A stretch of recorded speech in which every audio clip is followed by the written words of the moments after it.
언제든지 나를 감싸줍니다.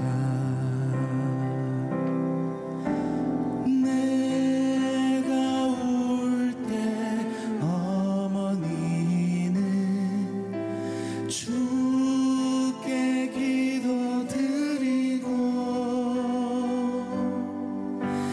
내가 기뻐 웃을 때에 찬송 부르십니다.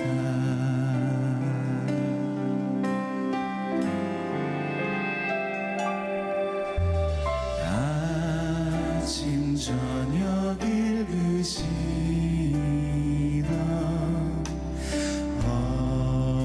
어머니의 성경책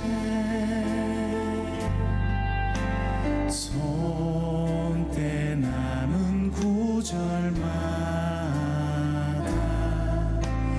모습 본 듯합니다. 믿는 자는 누구든지 영생함을 얻으리.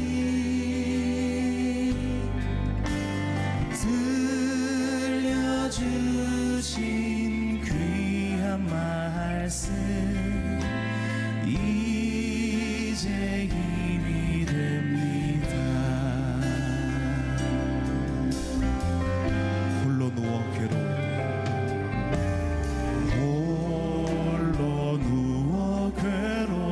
괴로울 때 헤매다가 지칠 때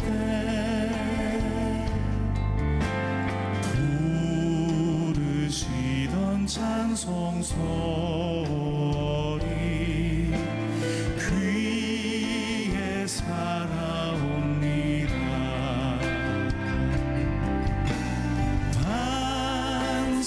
반석에서 샘물 나고 황무지에 꽃피니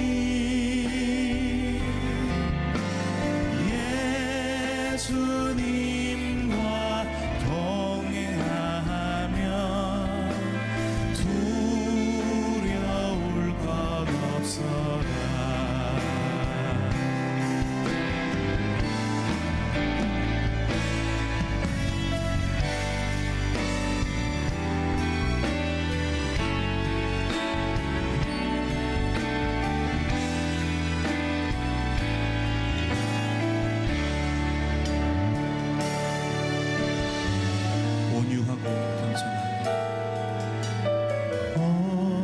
온유하고 겸손하며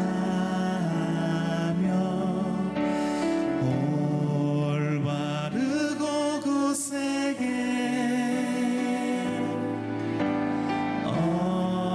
어머니의 뜻 받들어 보람 있게 살리라.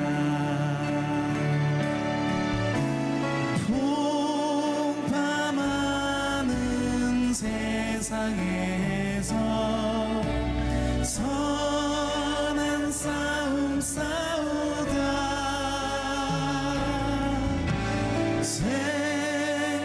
생명신에 흐르는 곳 길이 함께 살리라.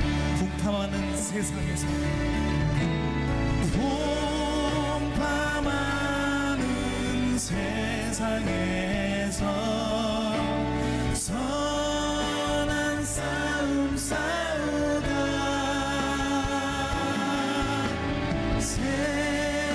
생명신에 흐르는 곳 길이 함께 살리라.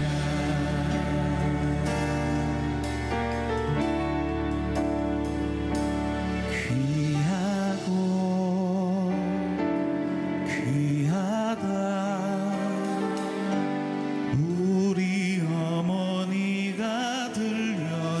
주시던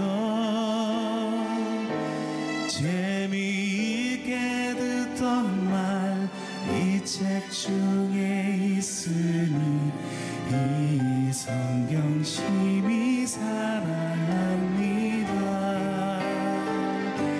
귀하고 귀하다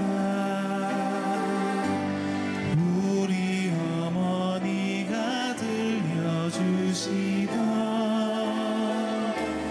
재미있게 듣던 말 이 책 중에 있으니 이 성경 심히 사랑합니다.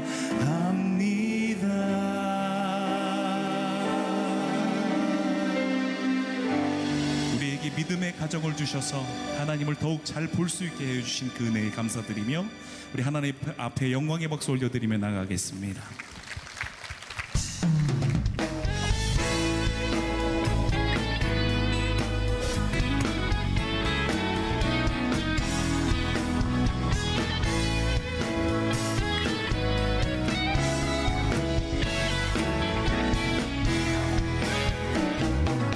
여호와를 즐거이 불러 기쁨으로 주께 나가리. 여호와 하나님 난 주의 백성 기르시는 양이라. 여호와를 즐거이 불러 기쁨으로 주께 나가리. 여호와 하나님 난 주의 백성 기르시는 양. 감사함으로 주를 높이며 그 문에 들어가서 찬송함으로 그 이름을 송축할지. 감사함으로 주를 높이며 그 문에 들어가서 찬송함으로 그 이름을 송축할지어다. 여호와를 즐거이 불러 기쁨으로 주께 나가리. 여호와 하나님 난 주의 백성 기르시는 양이라. 할렐루야. 여호와를 즐거이 불러 기쁨으로 주께 나가리. 여호와 하나님 난 주의 백성 기르시는 양이라. 감사함으로 주를 높이며 그 문에 들어가서 찬송함으로 그 이름을 송축할지. 감사함으로 주를 높이며 그 문에 들어가서 찬송함으로 그 이름을 송축할지어다. 주의 선함과 인자하심이 영원하고 주의 성실하심이 대대에 미치리로다. 감사함으로 주를 높이며 그 문에 들어가서 찬송함으로 그 이름을 송축할지어다. 감사함으로 주를 높이며 그 문에 들어가서 찬송함으로 그 이름을 송축할지. 감사함으로 주를 높이며 그 문에 들어가서 그 이름을 송축할지어다.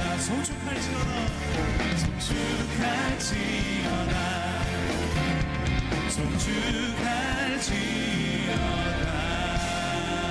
우리 하나님께 다시 한번 큰 감사의 박수 올려드립시다.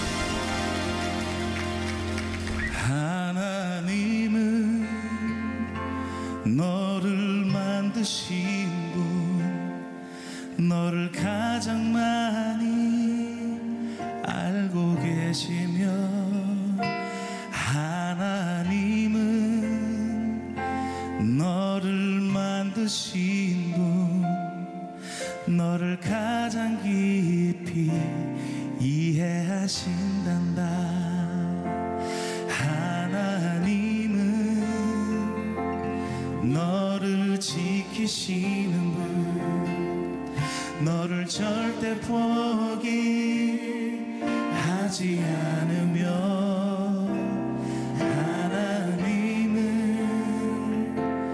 너를 지키시는 분, 너를 쉬지 않고 지켜보신단다. 그의 생각 셀 수 없고, 그의 자비 무궁하며, 그의 성실 날마다 새롭고, 그의 사랑 끝이 없단다. 하나님은 너를 원하십니다.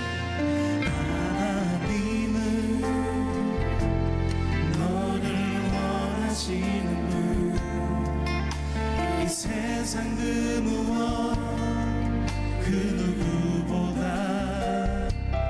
하나님은 너를 원하시는 분, 너와 같이 있고 싶어 하신단다. 하나님은 너를 인도하는 분, 광야에서도 폭풍 중에도 하나님은 너를 인도하는 분, 푸른 초장으로 인도하신단다.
오늘의 말씀은 사도행전 28장 30절에서 31절 말씀입니다.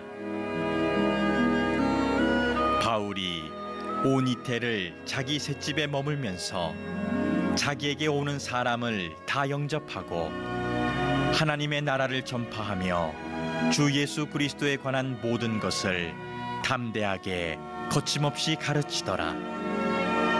아멘. 전 세계 역사를 연구하는 역사학자들이 제일 신기하게 여기는 나라 하나가 있습니다. 그게 바로 유대인들입니다. 왜냐하면 유대인들은 주전 586년부터 주후 1948년까지 무려 2500년 동안 나라가 없었습니다. 블레셋, 바벨론, 로마, 그 시대 가장 강한 나라들에게 지배를 받았던 나라가 유대인들입니다. 때때로 히틀러처럼 아예 유대인들을 이 지구상에 없애야 되겠다 이렇게 해서 민족 자체가 없어질 위기도 2500년 동안 몇 번이나 겪게 됩니다. 그러면 상식적이라면 수천 년을 지배받는 민족이었다면 당연히 역사 속에서 없어져야 되는 게 맞습니다.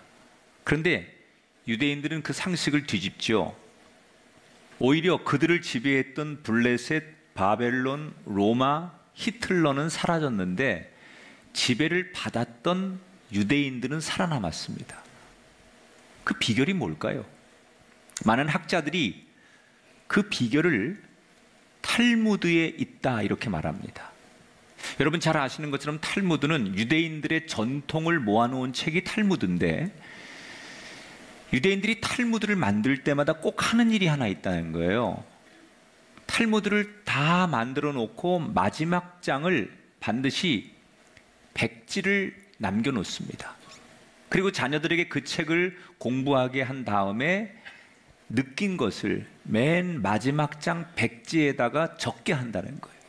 그러면 그 맨 뒷장에다가 탈무드를 공부하고 느낀 점을 적은 자녀들은 자연스럽게 그 유대인들의 정신을 배우게 되고 자기가 배웠던 것을 또 다음 세대에게 가르친다는 거예요.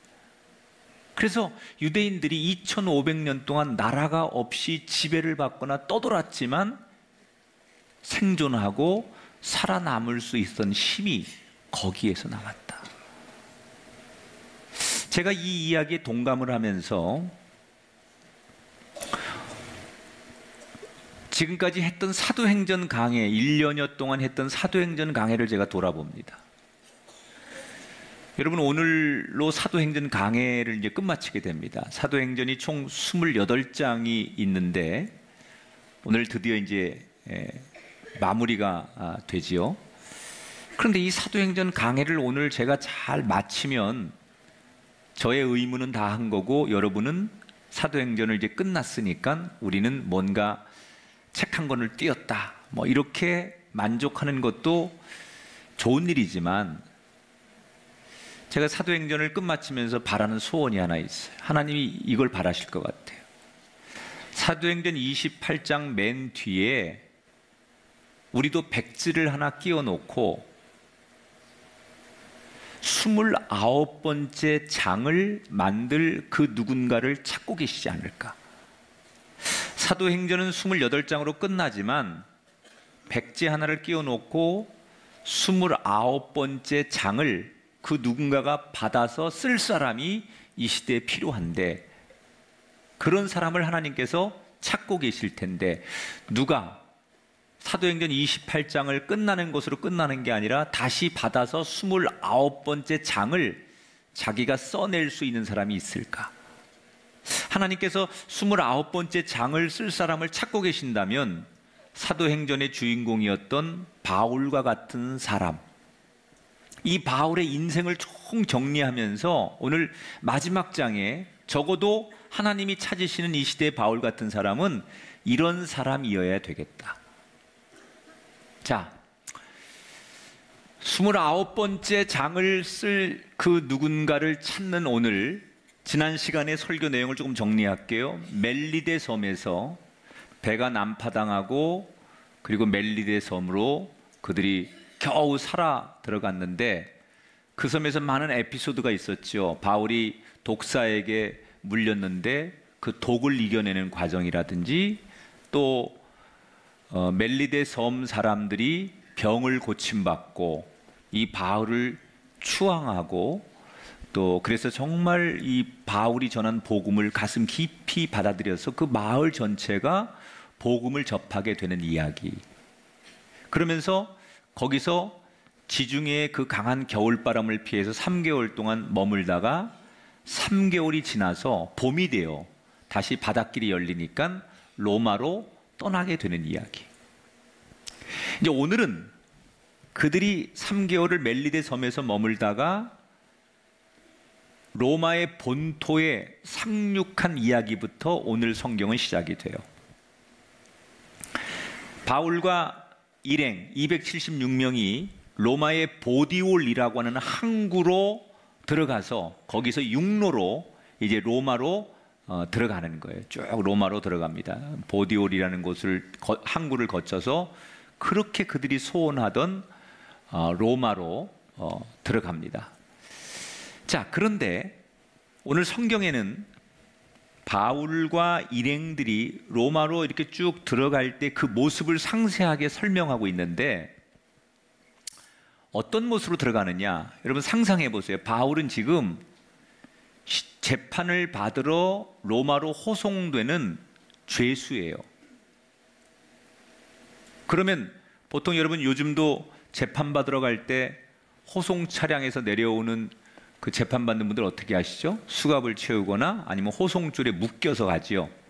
바울도 그 당시에 로마에 딱 도착했을 때 분명히 호송줄에 묶이고 군인들이 옆에서 딱 그 경비를 서고 그리고 일렬로 쭉 묶어가지고 죄수들을 호송하는 그 모습으로 호송을 했을 거예요. 그러니 바울이 무슨 로마에 왔다고 해서 신기하게 여기 맛집이 어디 있을까? 여기 어디 좀 뭐 근사한 건물이 어디야? 어디를 관광해야 돼? 뭐 이런 마음은 아니었을 거라는 거예요. 그런데 분명히 죄수로 호송을 당하는 바울의 모습이 오늘 상식적이지 않습니다. 성경에 보면 뭐가 상식적이지 않느냐? 일반적인 죄수들이 호송되는 것과 다른 특혜를 받아요. 바울이 13절 14절을 볼게요. 같이 읽어요. 시작. 보디올에 이르러 거기서 형제들을 만나 그들의 청함을 받아 이레를 함께 머무니라. 그래서 우리는 이와 같이 로마로 가니라. 자, 그 다음에 15절도 보세요. 그곳 형제들이 우리 소식을 듣고 앞비오 광장과 트레이스 타베르네까지 맞으러 오니. 자, 바울이 멜리데 섬에서 보디올이라는 항구에 도착을 했어요. 그랬더니 어떻게 알고 그 로마 보디올에 있는 기독교인들이 바울을 보려고 항구까지 마중을 나온 거예요. 그리고는 바울을 죄수로 호송하는 가운데 뭐라고 하느냐? 우리 집에 좀 초청하고 싶다. 그래서 바울이 죄수로 호송되다가 일주일 동안을 휴가를 얻어서 교인들하고 같이 지내요. 여러분 이게 가능합니까? 신분이 죄수고 재판받으러 호송당하는 사람이 로마에 도착하자마자 기독교인들과 일주일을 같이 먹고 자면서 특별 휴가를 받아요. 이게 끝이 아니에요. 그렇게 일주일을 특별 휴가를 받은 다음에 바울 일행이 로마로 출발을 합니다. 이때 그 보디올의 교인들이 로마로 가는 140km를 같이 동행합니다. 바울 옆에서 바울 물도 주고 부축도 시켜주고 바울에게 말도 걸어주면서 바울을 마치 호위해 주는 것처럼 많은 교인들이 바울이 로마로 가는 140km를 같이 걸어가요. 그리고 로마를 딱 65km 놔둔 곳에서 로마에서 나온 교인들하고 바울을 인수하면서 자기들은 돌아가고, 거기서부터는 로마에서 마중 나온 교인들이 다시 바울과 함께 걸어갑니다. 다시 말하면 바울이 지금 죄수로 호송을 당하는데 다른 죄수들하고 다르게 아무 때나 면회도 가능하고 같이 사람들하고 대화도 가능하고 너무 많은 특혜를 받았다는 거예요.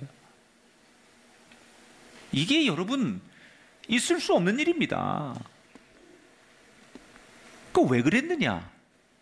그 당시에 지금 이 바울을, 죄수들을 호송하는 책임자가 로마의 백부장 군인 율리오라는 사람이에요. 이 사람이 모든 책임을 지는 거예요. 근데 이 사람이 바울에게 그런 특혜를 줬어요. 이게 나중에 다른 죄수들과의 형평의 문제 때문에 문제가 될 수 있고, 이게 법을 어긴 것 때문에 율리오가 큰 어려움을 당할 수도 있음에도 불구하고 율리오라는 백부장은 바울에게만큼은 특별하게 그렇게 말도 안 되는 혜택을 주는 거예요. 왜 그랬을까? 아니, 율리오라는 사람 도대체 바울과 어떤 관계길래 바울에게 그렇게 많은 특혜를 준 걸까? 자, 율리오는 이 로마로 지금 오는 내내 바울과 말 그대로 생사고락을 같이 한 거예요. 보세요. 예를 들면 지중해 바다를 건너오다가 큰 유라굴로라는 태풍을 만났어요.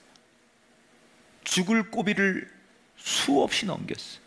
그런데 그 바다 한가운데서 태풍을 만나 휘청거릴 때 바울이 얼마든지 사람들을 선동해서 로마 군인들을 죽이고 그 배를 탈출하거나 자유를 얻을 수 있었어요. 그런데 바울은 로마 군인들을 어렵게 하지 않고 사람들을 선동하지 않고 오히려 사람들이 폭동을 일으키려고 할 때 다른 사람들을 잠재우고 백부장의 권위와 백부장의 명령 체계를 듣도록 오히려 도와준 사람이에요. 멜리데 섬에서 원주민들이 바울을 신처럼 추앙하니까 그 사람들을 이용해서 얼마든지 도망갈 수 있었어요. 그러나 바울은 도망가지 않고 오히려 그 백부장 일행을 돌보며 일행들을 잘 이끌어줬어요. 제가 말씀드렸죠. 태풍을 만났을 때 표면적으로는, 지위적으로는 백부장 율리오가 주도권을 가지고 있는 책임자지만 이면적으로 보면 실제 그 배의 주도권이 바울에게 와 있었다고요. 폭풍과 싸우고 중요한 선택을 하고 생사고락에서 생명을 건지는 중요한 문제를 결정하는 건 비록 죄수였지만 바울의 어드바이스, 바울의 선택이 이 배를 건지기도 하고 사람들을 살리기도 했어요. 자, 이런 일을 겪으면서 율리오라는 사람은 무슨 생각을 했느냐?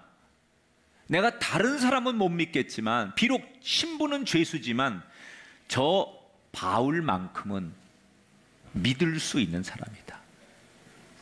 얼마든지 배를 버리고 폭동을 일으키고 도망갈 수 있고 자기 살 길이 있었는데도 불구하고 끝까지 자기의 자리를 지키고 본분을 저버리지 않고 인간됨을 저버리지 않은 저 바울만큼은 내가 다른 사람은 몰라도 저 사람만큼은 믿을 수 있다.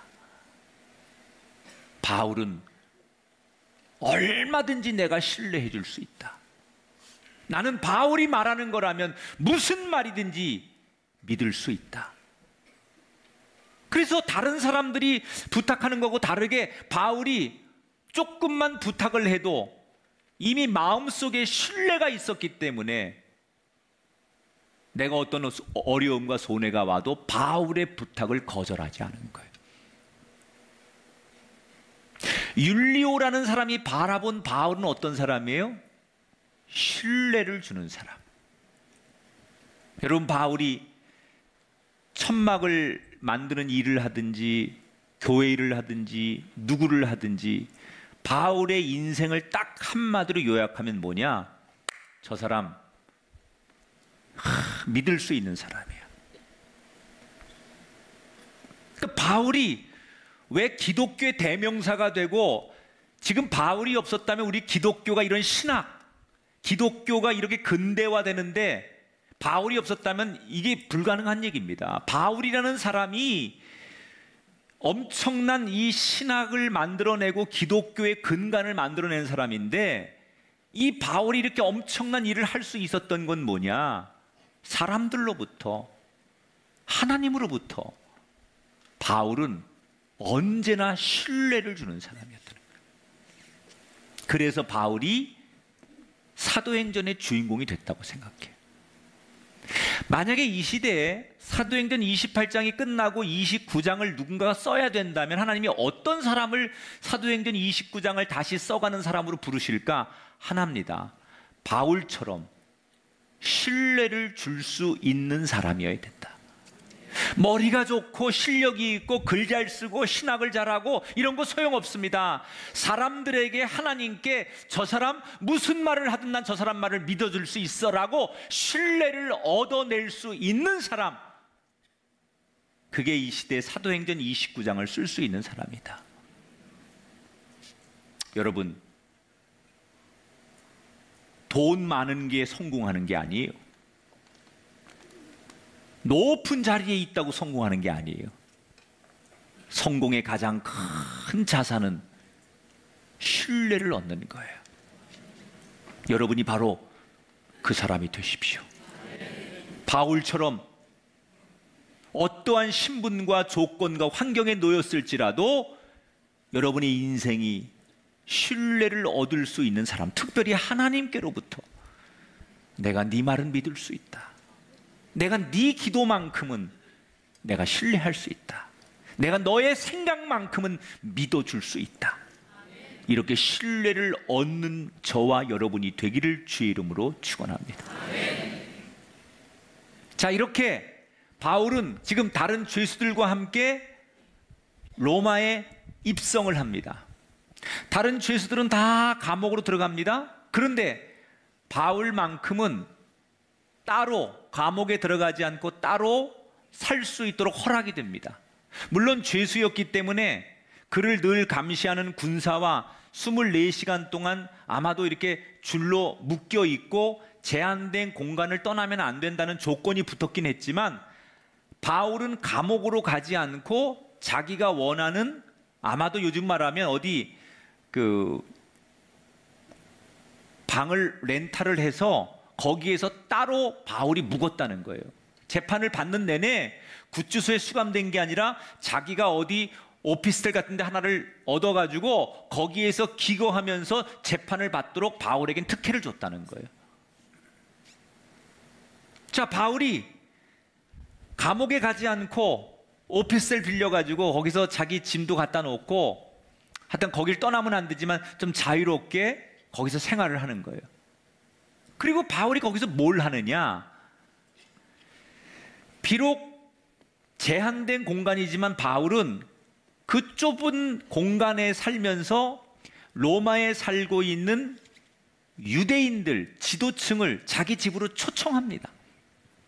그리고는 예수님을 열심히 전해요. 내가 지금 재판받으러 온 죄수지만 그래도 로마에 와서 내 할 일을 안 하면 안 된다 그래가지고 좁은 그 공간에서 사람들을 최대한 집으로 불러가지고 내가 사는 모습 그대로를 다 보여주면서 틈만 나면 복음을 전해요. 그런데 여러분, 바울이 우리가 사도행전 28장까지 공부를 하면서 익숙한 패턴이 있어요. 바울이 어느 도시를 가든 제일 먼저 유대인에게 복음을 전해요. 그럼 유대인들이 거부를 해요.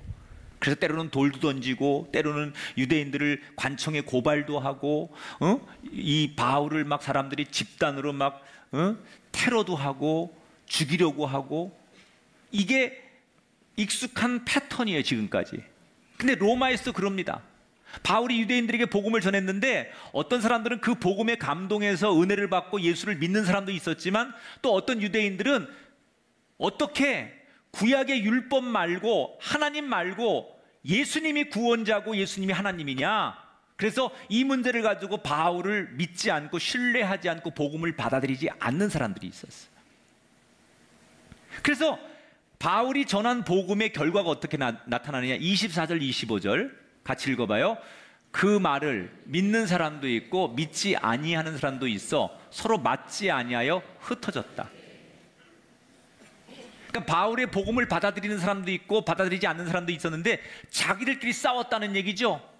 바울의 얘기가 맞아, 바울의 얘기가 틀려 이러면서 자기들끼리 싸우는 바람에 결국은 자기들끼리 싸우다가 뿔뿔이 흩어져 가지고 바울이 원했던 복음의 전도의 열매는 맺히지 못했다는 거예요. 사람이 하다 안 되면 실망을 느끼는 게 인간의 마음 아닙니까? 최선을 다하고 정말 내가 열심히 했는데 열매가 없고 결과가 나타나지 않으면 인간은 더 이상은 못하겠다. 여기까지가 내 한계인가 보다.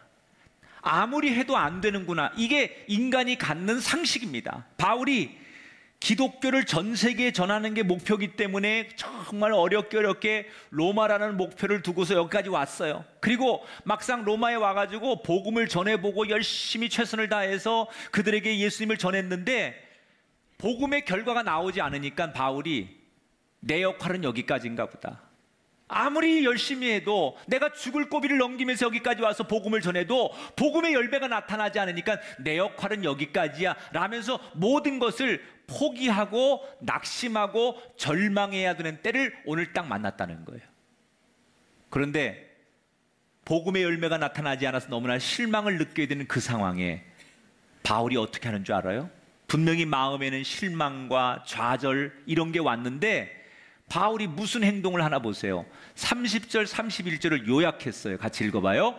바울이 하나님의 나라를 전파하며 주 예수 그리스도에 관한 모든 것을 담대하게 거침없이 가르치더라. 따라합시다. 담대하게 거침없이. 이 두 단어가 중요해요. 분명히 아무런 좋은 결과가 나오지 않아서 실망하고 낙심이 되는데도 바울은 뭘 해요? 그럼에도 불구하고 거침없이 담대하게 복음을 전했다는 거예요.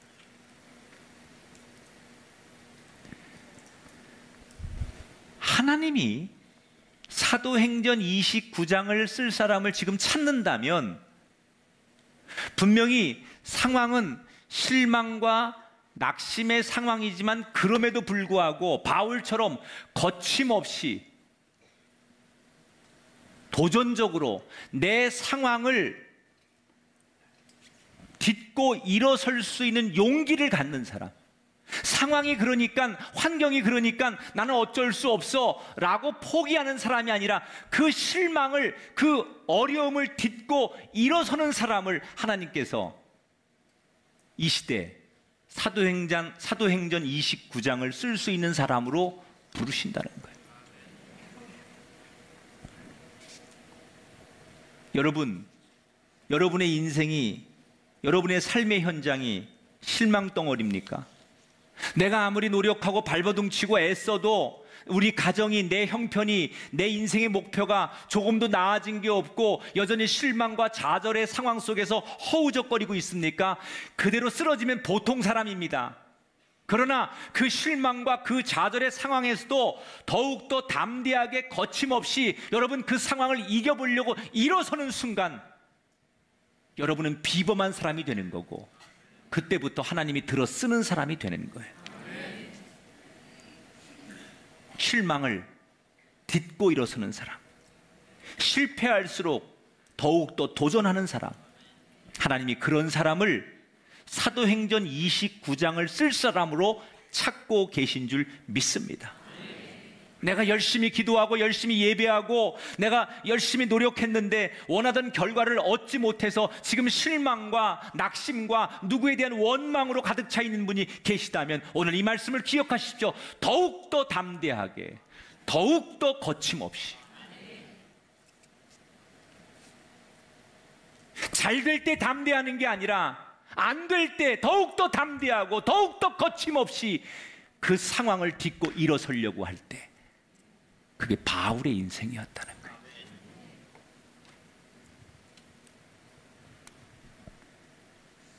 옆에 사람한테 축복하시다.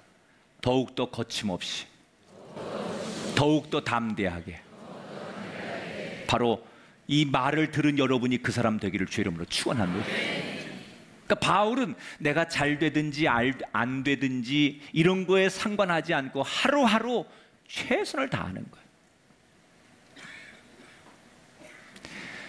자, 그러면서 이제 사도행전이 끝납니다. 그런데 얼핏 사도행전을 이제 끝에 가서 읽어보면 조금 여러분 실망스러워요. 왜? 바울이 뭐 예를 들어서 해피엔딩으로 로마의 황제를 만나 전도해서 그가 거꾸로 졌더라, 뭐 바울이 이렇게 해서 일생을 마치더라, 이렇게 나와야 되는데, 우리가 알고 있는 끝은 그렇게 좀 시원하게 나와야 되는데 끝이 우리가 기대한 만큼 그렇게 안 나와요. 그냥 바울이 로마에 2년을 있습니다. 재판을 2년 동안 받는데 2년 재판을 받는 내내 열심히 매일같이 이렇게 지금 소개해드린 대로 틈만 나면 유대인들에게 또는 로마인들에게, 이방인들에게 복음을 전하는 일상적인 모습을 소개하면서 사도행전이 끝나요. 자, 30절 31절 볼게요. 마무리되는 이제 맨 끝의 내용이거든요. 시작. 바울이 온 이태를 자기 셋집에 머물면서 자기에게 오는 사람을 다 영접하고 하나님의 나라를 전파하며 담대하게 거침없이 가르치더라. 자기 셋방의 사람들을 초대해서 있는 모습 그대로를 보여주는 거예요. 그러니까 복음 전하는 건 너무 유별날 거 없어요. 내 모습 그대로, 내가 사는 모습 그대로, 내가 가지고 있는 능력 그대로 일상에서 전하는 게 복음이지, 너무 가꾸고 그런 척하고 아닌 척하고 위선 떨고, 그게 복음 전하는 본질은 아니라는 거예요. 그래서 이 바울이 있는 그대로 사람들에게 진심으로 다가가면서 복음을 전합니다. 바울이 순교는 했는데 언제 순교했는지 정확하지가 않아요. 사도행전 28장을 끝으로 해서 2년 동안 로마에서 재판을 받았는데, 그때 바울이 재판 과정에 순교했다 2년 뒤에, 이런 학설이 하나 있고, 역사적으로 두 번째 학설은 최근에 젊은 학자들은 조금 다른 견해를 갖습니다. 바울이 이때 2년 재판을 받는 과정에서 처음에는 무죄를 받았다. 그래서 다시 4차 전도 여행을 가고, 그리고 로마로 또 돌아와서 복음을 전하다가 그때 다시 재판을 받고 순교를 당한다. 이 두 가지의 지금 그 학설들이 있어요, 학자들마다. 근데 저는 제가 최근에 공부하는 건 좀 후자 쪽에 가깝지 않을까. 왜냐하면 디모데 전후서나 디도서를 읽어보면 바울이 지금 사도행전 28장에 나오는 요 상황에서의 이야기가 아니에요. 훨씬 뒷이야기예요, 상황이. 그러면 요때 만약에 죽었다면 바울이 그 뒷이야기를 그렇게 상세하게 그 상황을 설명하지 못했을 텐데 훨씬 조금 더 사는 거 아니었겠느냐, 그렇게 학자들이 보기 때문에 저도 공부하면서 이게 맞다. 그러나 정확한 건 아닙니다. 바울이 언제 죽었는지 모르지만 바울이 이때 2년 동안 이렇게 제한된 곳에서 복음을 전하면서 열심히 글을 쓰지요.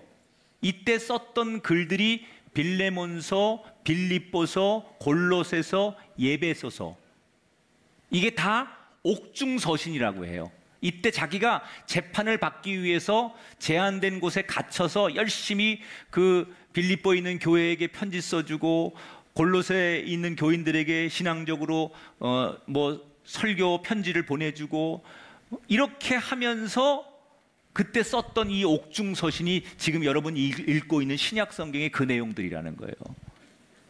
자, 이렇게 열심히 바울이 목회를 합니다. 그런데 바울은 비록 내가 자유롭게 복음을 전하고 로마에 와서 내가 하고 싶은 대로 행동하지 못한다고 해서 조금도 낙담하고 실망하지 않아요. 말한 대로 2년 동안 재판을 받는 과정 속에서 군인들이 늘 지키고 있고 제한된 거기를 떠나면 안 돼요. 감옥에 가진 않았지만 소위 구금된 거죠. 지금 구금된 상태에서 열심히 자기가 복음을 전하고 글을 쓰는데, 왜 하나님 나한테 자유를 안 주십니까? 왜 나한테 무죄 이런 판결을 안 주셔서 마음껏 복음 전하게 못하게 하십니까? 이렇게 자기의 상황 앞에서 절망하거나 하나님을 원망하지 않아요. 이런 바울을 우리는 뭐라고 말하느냐? 따라하세요. 상황에 굴복하지 않는 사람. 여러분, 지금 바울의 상황은 뭐예요? 재판받는 죄수예요. 하고 싶은 걸 마음껏 못해요. 그렇다고 무슨 이 세상적으로 유복하고 넉넉하고 환경이 좋은 것도 아니에요. 상황은 로마에 오긴 왔지만 지금 바울에게 펼쳐진 상황은 녹록하지 않아요. 여유롭지 않아요. 자기가 원하는 게 아니에요. 그러나 상황이 최악이고 상황이 내가 원하는 것이 아닐지라도 그 상황에 굴복하거나 무릎 꿇지 않고 그 상황을 항상 뛰어넘으려고 노력했던 사람, 그가 바울이었다는 거예요. 상황은 절망하고 원망하고 낙심해야 되지만 그 상황과 상관없이 항상 기뻐하고 쉬지 않고 기도하고 범사에 감사했던 사람, 그가 오늘 사도행전 28장을 보면 바울이었다는 거예요. 여러분, 상황은 그런데, 상황은 가난하고 상황은 병들고 상황은 아무런 소망이 없는데도 거기서 감사하고 거기서 찬송하고 거기서 기도하니까 옥문이 열리고 돌무덤에서 살아나고 천군 천사가 지키는 거예요. 상황에 굴복하고 여건에 굴복하고 여러분 주어진 환경에 굴복하면 보통 사람이죠. 그건 누구나 다 그런 거죠. 그런데 신앙의 사람은 상황에 굴복하지 않고 그 주어진 환경에 굴복하지 않고 그것을 딛고 일어서는 사람을 하나님께서는 기적의 주인공으로 쓰신다는 거예요. 하나님께서 지금 이 시대 사도행전 29장에 말씀을 쓸 새로운 시대를 지금 이 시대에 찾고 있다면 어떤 사람일까? 상황에 굴하지 않는 사람을 찾으실 거예요. 주어진 상황, 여건, 세상 사람들과 비교하면서 흔들리는 사람보다 언제나 하나님을 바라보면서 항상 기뻐하고 늘 기도하고 범사에 감사하는 그런 사람을 하나님이 찾으신다는 거예요. 신앙이 냉탕과 온탕인 신앙인이 있어요. 상황이 좀 좋으면 찬송하고 감사하고 목소리도 할렐루야 이랬다가 조금 무슨 뜻대로 자기가 일이 잘 안 되고 가정에 어려움이 있고 계획대로 안 되면 또 막 놀렐루야 이러면서 냉탕 온탕을 왔다 갔다 하는 신앙이죠. 가정에서, 여러분 학교에서, 직장에서, 이 사업에서 이 상황 때문에 힘들면 그 상황이 고스란히 하나님 앞에 예배할 때도 나타난다면 그건 여러분 바울의 인생이 아니라는 거예요. 바울은 상황은 그럴지라도 복음의 효과가 나타나지 않고 내가 너무너무 어렵고 갈급하고 힘들고 핍박을 받아도 그 상황과 상관없이 하나님 앞에 서기만 하면 늘 찬송하고 기도하고 감사했기 때문에 하나님께서 바울을 상황 위에 들어 쓰시는 거예요. 가난하다고 여러분, 집에 우환이 있다고, 세상에서 사업이 내 뜻대로 안 된다고, 직장에서 어려운 일이 있다고, 그것 때문에, 그 상황 때문에 하나님 앞에 기도하고 찬송하고 예배하는 일을 여러분 뺏긴다면 여러분은 상황에 굴복하는 사람이에요. 바울은 그 상황을 굴복하지 않았던 사람.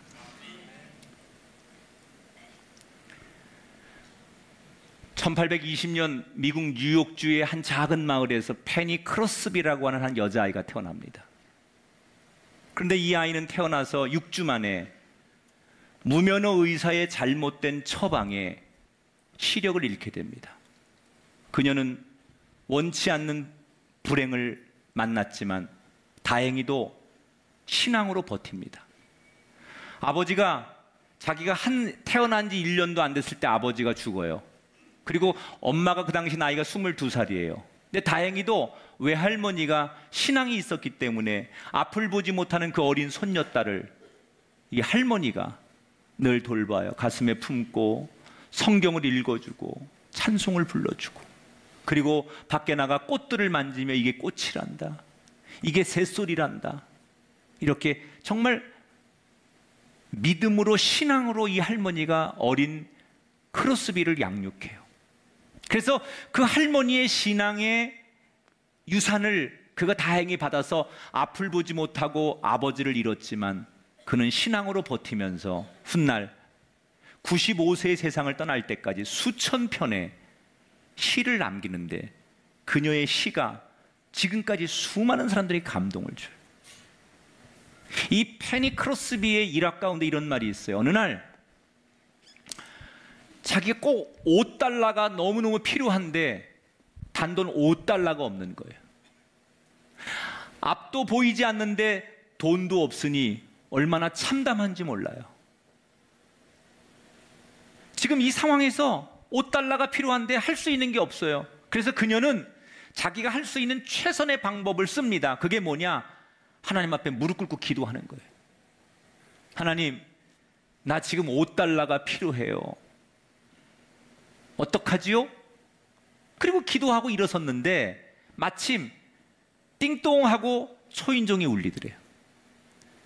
알고 봤더니 자기 시를 너무 좋아하는 팬 중에 한 사람이 지나가다가 크로스비에게 인사하려고 들린 거예요. 그리고 잠시 대화를 나눈 다음에 이 사람이 이제 헤어지면서 악수를 하는데 자기 손에 뭔가를 쥐어주더라는 거예요. 이게 뭔가? 그리고 나중에 확인해 봤더니 놀랍게도 $5짜리 지폐더라는 거야. 걱정할 필요가 없구나. 내가 염려하고 내가 이 상황에 내가 눈물 짓고 한숨 짓고 걱정할 필요 없구나. 하나님이 나를 지켜보시는구나. 하나님이 준비하시는구나. 하나님이 도우시는구나. 이걸 그녀가 체험하는 거예요. 내가 $5가 필요한데 어디서 $5를 구할 데가 없어요. 그래서 그냥 기도밖에 안 했는데 하나님께서 지나가는 그 자기 펜을 통해서 이거 뭐라도 맛있는 거 하나 사드시라고 딱 줬는데 그게 $5더라는 거예요. 이걸 한두 번 겪는 게 아니에요, 이 그녀가. 그래서 그때 그 감동을 곧바로 시로 옮기는 거예요. 그 시가 지금도 우리에게 전해지고 있지요. 나의 갈 길 다 가도록 예수 인도하시니 어려운 일 당할 때도 족한 은혜 주시네. 나는 심히 고단하고 영혼 매우 가라나 나의 앞에 반석에서 샘물 나게 하시네. 나의 앞에 반석에서 샘물 나게 하시네. 여러분, 상황이 어떻더라도 거기에 여러분을 뺏기면 안 돼요. 그 상황이 어떻더라도 여러분 거기에 흔들리지 않아야 돼요. 상황과 상관없이 나는 오늘도 하나님 앞에 예배자로 하나님의 사람으로 기도하고 범사에 감송하고 찬송할 때 그때 기적이 일어나는 거예요. 상황에 여러분의 인생을 뺏기기 시작하고 남편 때문에, 자식 때문에, 아내 때문에, 누구 때문에, 이 상황 때문에 여러분 계속 끌려다니면 보통 사람의 인생으로 끝나지만 바울처럼 상황과 상관없이, 아니 그 상황에 굴복하지 않고 그 상황을 뛰어넘어 보려고 몸부림치는 인생이 될 때 크로스비처럼 상황을 하나님 앞에 뛰어넘어 보려고 할 때 기적이 계속해서 일어날 줄 믿습니다.